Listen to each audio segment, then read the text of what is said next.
नमस्कार मित्रों, eleven classes के यूट्यूब प्लेटफॉर्म पे आपका बहुत बहुत स्वागत है। मेरा नाम विवेक है। हम लोग भारतीय राज्य व्यवस्था एवं संविधान को पढ़ रहे हैं। उसमें हमारी अगली कक्षा है भारत में निर्वाचन एवं दलीय व्यवस्था एवं भारत में सुशासन। इससे जुड़े हुए प्रश्नों पर हम बात कर लेंगे।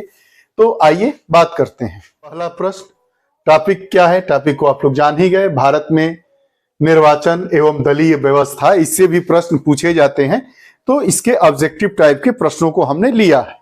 भारत में पहला प्रश्न है, भारत में कोई भी राजनीतिक दल राष्ट्रीय दल के रूप में मान्यता प्राप्त कर सकता है यदि वह राज्य स्तर का दल है। कम से कम कितने राज्यों में अगर वह राज्य स्तर का दल है तो भारत में राष्ट्रीय दल का मान्यता मिल जाएगा।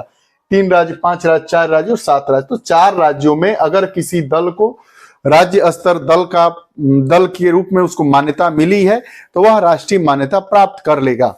इसके बाद भी कई तरीके होते हैं, लेकिन एक तरीका यह भी है राष्ट्रीय दल के रूप में मान्यता प्राप्त करने का। अगला प्रश्न, किसी राजनीतिक दल को क्षेत्रीय दल के रूप में मान्यता दी जाती है यदि वह, पहला ऑप्शन, दूसरा, तीसरा, चौथा, वह लोकसभा अथवा विधानसभा चुनाव में 4% वोट प्राप्त करता है, वह लोकसभा अथवा विधानसभा चुनाव में 6% वोट प्राप्त करता है, वह लोकसभा अथवा विधानसभा में 8% वोट प्राप्त करता है। तो क्षेत्रीय दल के रूप में मान्यता कब प्राप्त की जाएगी? कि जब वह लोकसभा अथवा विधानसभा में 8% वोट प्राप्त करता है।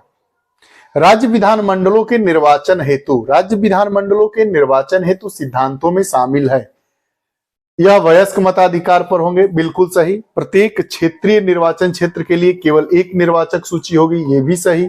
धर्म, जाति, लिंग आदि के लिए निर्वाचक सूची बनाने में कोई स्थान नहीं होगा, बिल्कुल। स्थान होगा दिया रहता तो गलत है, कोई स्थान नहीं होगा, इसलिए यह सही है। राजनीतिक दलों को अपने स्वयं के मानक स्थापित करने की स्वतंत्रता होगी। तो इसमें चारों विकल्प सही है, तो जो उपयुक्त सही है विकल्प वही हमारा सही होगा। निम्नलिखित में से कौन सा क्षेत्रीय राजनीतिक दल है? निम्नलिखित में से कौन सा क्षेत्रीय राजनीतिक दल है? कांग्रेस, सीपीआई, भाजपा और अकाली दल। तो अकाली दल जो है वह क्षेत्रीय राजनीतिक दल है। कांग्रेस क्या है? राष्ट्रीय दल है। CPI, communist party of India, ये भी राष्ट्रीय दल है। और भाजपा, भारतीय जनता पार्टी, ये भी राष्ट्रीय दल है। अगला, निम्नलिखित में से कौन सा एक दल राष्ट्रीय राजनीतिक दल नहीं है? कौन सा? भारतीय जनता पार्टी, तेलुगु देशम पार्टी, भारतीय communist party, Indian national Congress. तो जो तेलुगु देशम पार्टी यह राष्ट्रीय दल नहीं है। आगे, निम्नलिखित में से दलीय व्यवस्था किस एक व्यापक व्यवस्था का अंग है? निम्नलिखित में से दलीय व्यवस्था किस एक व्यापक व्यवस्था का अंग है? सामाजिक व्यवस्था, अंतरराष्ट्रीय व्यवस्था, आर्थिक व्यवस्था और राजनीतिक व्यवस्था। तो राजनीतिक व्यवस्था का अंग है। जो दलीय व्यवस्था है वो राजनीतिक व्यवस्था का अंग है। निम्नलिखित में से कौन एक दल बदल कानून निरोध में आच्छादित नहीं है? मतलब किस पर दल बदल जो कानून है उससे आच्छादन नहीं किया गया है, मतलब दल बदल विरोध कानून के अंतर्गत वह नहीं आता है। किसी दल में एक साथ पूर्ण दल बदल, किसी दल में विभिन्न चरणों पर बड़े पैमाने पर दल बदल, एक साथ लघु दल बदल, संसद में दल के सदस्यों द्वारा सरकार को बचाने या गिराने के लिए मतदान। तो जो हमारा बी विकल्प है, किसी दल में विभिन्न चरणों में बड़े पैमाने पर दल बदल या दल बदल कानून निरोध में आच्छादित नहीं है। देते हैं भारत में सुशासन वाला, जो तो आज का दूसरा टॉपिक था। सुशासन के संबंध में सर्वाधिक कथनों पर विचार कीजिए एवं सर्वाधिक सही कथन का चयन करना है। सुशासन केवल राजनेताओं के भ्रष्टाचार के अंत से आएगा। सुशासन केवल लोक सेवकों में नैतिक आचरण के प्रवेश से संभव है। सुशासन के लिए आवश्यक है कि प्रत्येक संस्थान, चाहे निजी हो या सार्वजनिक, लोक सेवक हो या राजनीतिक दल, सभी में नैतिक मूल्यों व कर्तव्य परायणता की भावना होनी चाहिए। अगला, सुशासन में नागरिक समाज की कोई भूमिका नहीं होती है। ये देखिए, जितने विकल्प दिए गए हैं यह सभी विकल्प सही है, लेकिन सब में सर्वोत्तम विकल्प का अगर चयन करने की बात करेंगे तो विकल्प हमारा सी सही होगा। क्यों? क्योंकि सुशासन के लिए आवश्यक है कि प्रत्येक संस्थान, चाहे वो निजी संस्थान हो, सरकारी संस्थान हो, लोक सेवक हो, राजनीतिक दल हो, सभी नैतिक मूल्यों व कर्तव्य परायणता की भावना सब में अगर होगी तो सुशासन के संबंध में यह बढ़िया होगा। निम्नलिखित में से सुशासन की आवश्यकता के संदर्भ में क्या सही है? बार बार बताया जाता है कि आप लोग प्रश्न देखिए तो सबसे पहले आप लोग कहां फोकस करिए कि प्रश्न में क्या पूछ रहा है, सही है या नहीं है, सत्य है या असत्य है। तो इसमें पूछा है क्या सही है क्या सत्य है। पहला विकल्प, दूसरा, तीसरा, चौथा। समावेशी विकास के लक्ष्य की प्राप्ति हेतु, विकेंद्रीकृत शासन व्यवस्था की पूर्ति हेतु, शासन प्रशासन में कार्य दक्षता व जवाबदेहिता की वृद्धि हेतु, समय एवं गुणवत्तापूर्ण सेवाओं की प्राप्ति हेतु।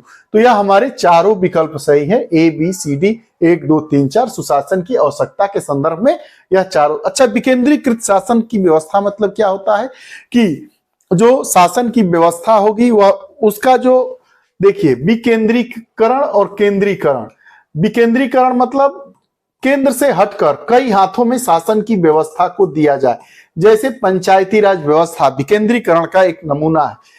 केंद्रीकरण मतलब सत्ता कहीं से भी हो, एक ही जगह से नियंत्रित हो, यह विकेंद्रीकृत प्रणाली है। तो भारत में केंद्रीकृत प्रणाली नहीं है, विकेंद्रीकृत प्रणाली है। इसीलिए राज्य की अपनी सरकार है, पंचायती राज व्यवस्था है, नगर निगमों की, नगर निकाय वाली व्यवस्था है। ये सब किसके लिए है? विकेंद्रीकरण की प्रणाली को अपनाया गया है। आगे, सुशासन शब्द का सर्वप्रथम प्रयोग किस संस्थान के द्वारा किया गया था? सुशासन, सुंदर शासन, यूनेस्को, विश्व बैंक, यूएनडीपी, डब्ल्यूटीओ। तो सुशासन शब्द का सर्वप्रथम प्रयोग बहुत बार पूछा है, विश्व बैंक के द्वारा अपनाया गया था, लाया गया था, प्रयोग में लाया गया था। निम्नलिखित में से सुशासन के आवश्यक तत्व कौन कौन से हैं? पारदर्शिता, भागीदारी, जवाबदेही और ईमानदारी।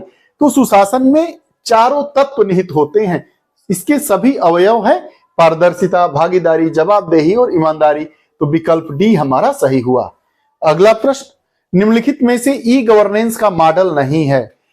Government to government, G to G मतलब government to government, G to V, G to C, G to B. तो कौन सा मॉडल नहीं है? जी टू वी मॉडल नहीं है। निम्नलिखित में से ई गवर्नेंस के मार्ग में के बाधक तत्व कौन से है? बाधा कौन सा डालता है? ऑप्टिकल फाइबर का समस्त क्षेत्रों में बिछ जाना, यह तो बाधा डालता नहीं है। सूचना तकनीकी के जाल का अभाव, यह बाधा है। भाषाई समस्या, पर्याप्त आधारभूत संरचना का अभाव। विकल्प 2, 3 और 4 ई गवर्नेंस के मार्ग में बाधक तत्व है। कैसे? सूचना तकनीकी के जाल का अभाव, हम अपनी सूचना की जो टेक्नोलॉजी है उसको लोगों तक नहीं फैला पा रहे हैं, तो यह क्या है? एक बाधा के रूप में काम करेगा। भाषाई समस्या, हमारी भाषा कुछ अलग है, समझने वाली की भाषा कुछ अलग है, सुनने वाले की भाषा कुछ अलग है, जो सूचना को कन्वे कर रहा है उसकी भाषा कुछ अलग है। तो भाषाई समस्या भी इसमें बाधा के रूप में काम करता है।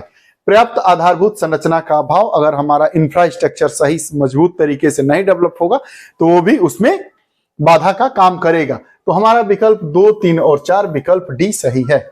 आगे बात कर लेते हैं, निम्नलिखित में से किसके द्वारा भारत में नागरिक अधिकार पत्र की शुरुआत की गई थी? सिटीजन चार्टर की बात कर रहा है।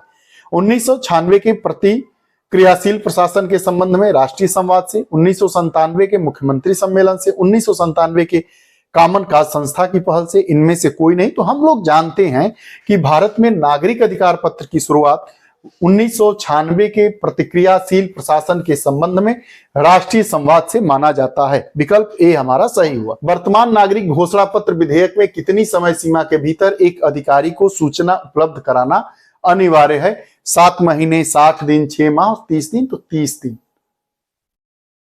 सूचना का अधिकार, 30 दिन के अंदर आप सूचना मुहैया कराएंगे। अगला, निम्नलिखित में से वर्तमान नागरिक अधिकार पत्र में कितनी राशि जुर्माने स्वरूप अधिकारी पर तय समय सीमा में सूचना उपलब्ध न कराए जाने पर अधिरोपित है? 25,000, 30,000, 50,000 और 40,000। तो 50,000 रुपए। अगला, निम्नलिखित में से किसे नागरिक अधिकारों का रक्षक माना जाता है? भारत के संदर्भ में बात कर रहा है। नागरिक अधिकारों का रक्षक सर्वोच्च न्यायालय को माना जाता है, कैग को नहीं माना जाता है, महाधिवक्ता को नहीं, सर्वोच्च न्यायालय को माना जाता है। निम्नलिखित में से ओम्बुड्समैन की उत्पत्ति कहां से मानी जाती है? स्वीडन 1809 में, ऑस्ट्रेलिया 1904, स्विट्जरलैंड 1809, ब्रिटेन में 1900। तो स्वीडन से ओम्बुड्समैन की उत्पत्ति मानी जाती है। निम्नलिखित में से भारत में ओम्बुड्समैन को क्रमशः केंद्र और राज्य स्तर पर किन नामों से जाना जाता है?